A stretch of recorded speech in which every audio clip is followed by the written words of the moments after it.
Order! Order! You are an incorrigible delinquent at times. Behave yourself, man!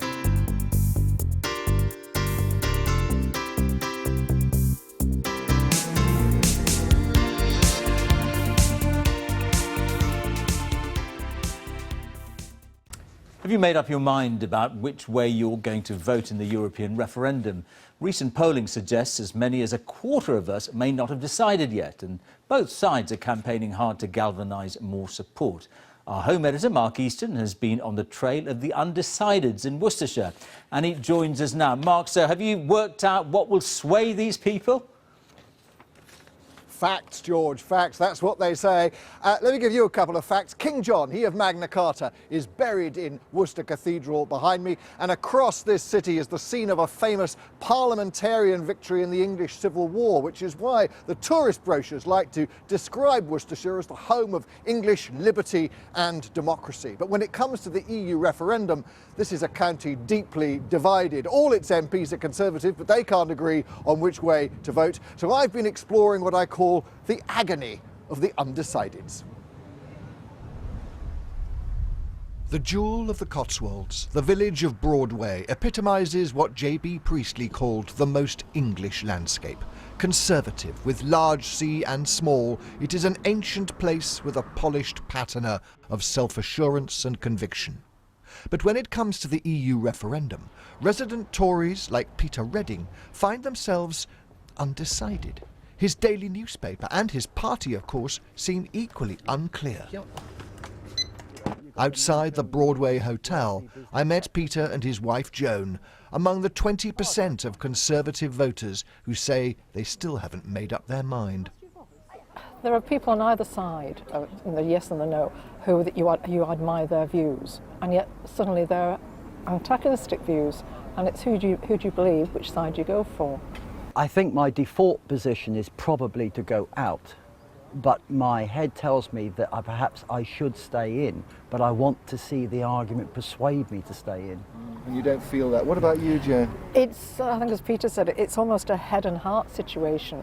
You know, I'm British, I'm proud of being British and the things that we stand for. If I can give you an example, if I go to our largest Tesco's here, there are 2 long aisles full of Polish food.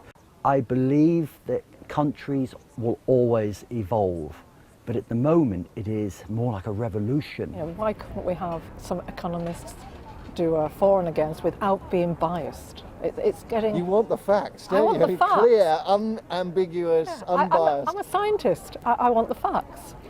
It's a refrain you hear over and over again. People say they want more facts. They want the arguments clearly set out. And that's probably why politicians are reporting large numbers turning up at village and town hall meetings and referendum debates, far more than at the general election.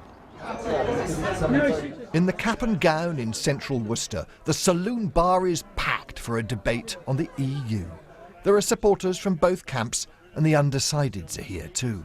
I think what's difficult is dealing with all the nonsense and all the facts that are coming out on both sides, and I find I can't believe any of them. But I'm open-minded to change if I get a sensible argument.